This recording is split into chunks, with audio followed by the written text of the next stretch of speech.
واش نحتاجو في وصفتنا البنات؟ بسم الله على بركه الله. عندنا كاس حليب دافي. بسم الله. عندي كاس ماء دافي، نضيف معاه ملعقه سكر، ملعقه كبيره سكر، وملعقه كبيره خميره الخبز.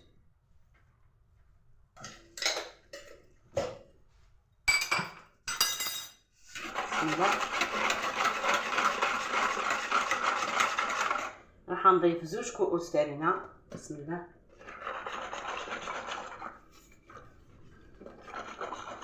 نضيف كاس ثاني،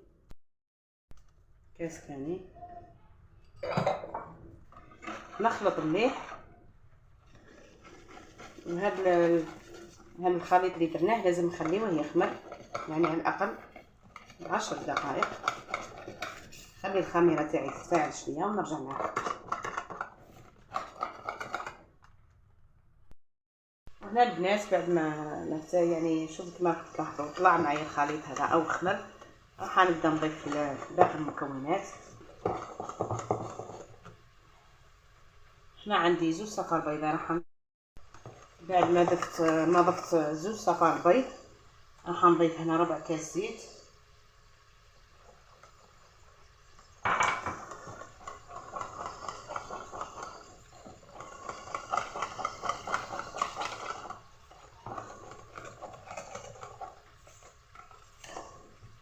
نضيف كاس فرينه مع ملعقه صغيره خميره حلويات.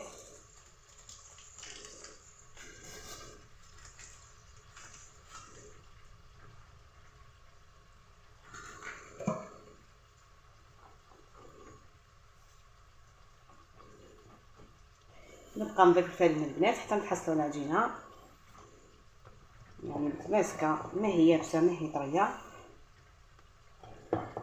حنضيف الكاس الثالث تاع الفرينه، حنضيف الملح حسب الرغبه طبعا، وحنكمل نخلط حتى نحصل العجينه البنات. وهذه هي العجينه تاعي. هنا دات معايا 4 كيسان تاع فرينه. شوفوا القوام تاعها كيفاه. هنا راح ندلكها يعني قليلا فقط، ونرجعها للإناء نخليها تخمر على الأقل لمدة نصف ساعة، أو تحطيها في مكان يكون دافي راح ما تطولش معك يعني راح تخمر ليه. هكذا البنات أنا نحطها في إناء نغطيها ونخليها تخمر ونرجع معكم. وهنا بالنسبة للحشو تاعنا أنا عندي صدر دجاج قطعته كما راح تشوفوا هكذا قطع صغار. عندي هذا الفلفل الأحمر راح نقطعه في مقله. حطيت حبه بصل، 2 سليمات ثوم راني نقلي فيهم. وهنا بعد ما طاب الخليط تاعي راح نضيف هذه الكريمه يعني الخاصه بالطبخ.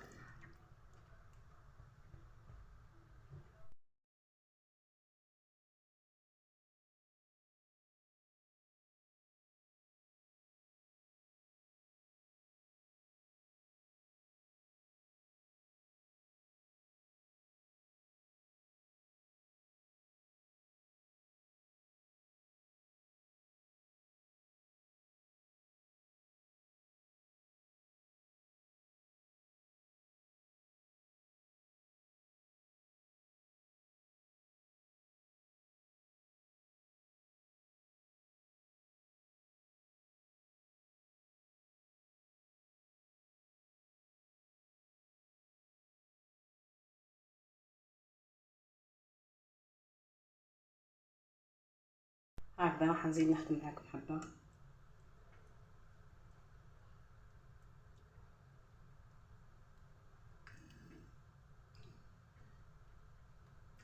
هنا نحط الحشو تاعي هنا في الحواف يعني هكذا، ونحاول نغلق مليح باش هكذا الحشو تاعي ما يخرجش.